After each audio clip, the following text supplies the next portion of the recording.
Conduction is a heat transfer mechanism that is crucial to a lot of unit operations. It's the result of transfer of vibrational energy between molecules in solids and of kinetic energy in fluids. Also, the movement of free electrons causes conduction, which explains why metals have such high thermal conductivity. So if we consider this plane wall through which heat is conducted, so the arrow Q represents the heat, the wall material has a thermal conductivity K, and the thickness of the wall is X.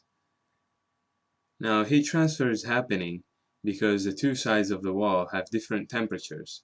So we call one T1 and the other T2. And what this means is that T1 is higher than T2. Fourier's equation explains this process of heat transfer by conduction by saying that the rate of heat flow, Q, over the area A that we put on the right-hand side is proportional to the thermal conductivity, K, and the temperature gradient over the distance, X. So dt over dx, which is the thickness, as we said before. So this is the simplest form of Fourier's law for conduction. But what's the negative sign there?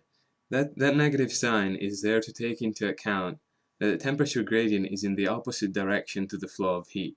In fact, we can see temperature is actually decreasing as heat flows through the wall.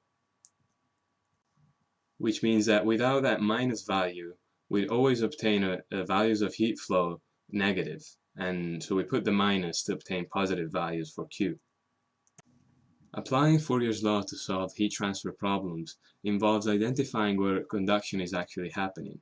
So in this case, we know that the boundaries of the process are given by the thickness X, where temperatures goes from T1 to T2.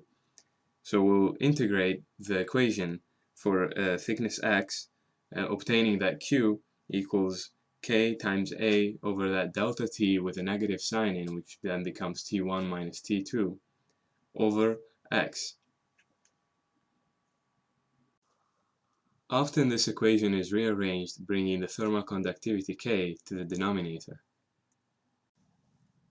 So the equation we would be using is Q equals A times T1 minus T2 over X over K. And this X over K is known as thermal resistance.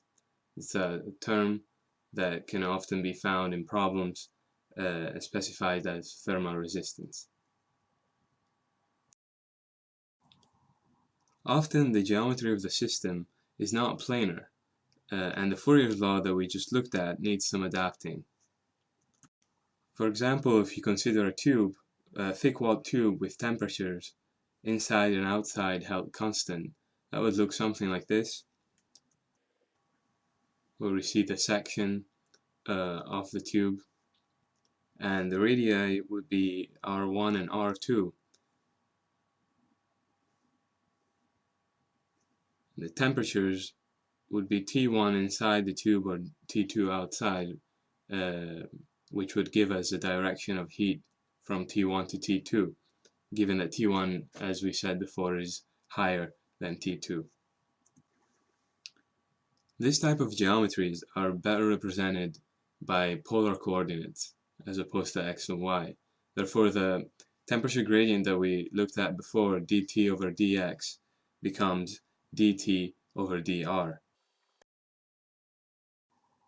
The area available for heat flow would be the surface area of a tube, which is 2 pi r, the diameter of a circumference, times L, the length of the tube. So putting together these considerations, we get a version of Fourier's law that's for conduction through walls of a tube, where Q equals minus K 2 pi RL times the temperature gradient dt over dr. To apply this to solve heat transfer problems, we look at where conduction happens to find the boundaries for integration. So it's this red part between R1 and R2, where the temperature goes from T1 to T2. So Q times dr over R, that is integrated between R1 and R2 equals minus 2 pi L K times the integral between T1 and T2 of just 1 dt.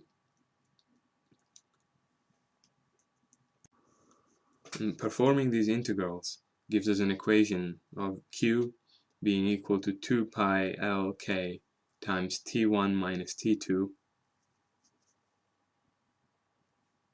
over the natural logarithm of R2 over R1.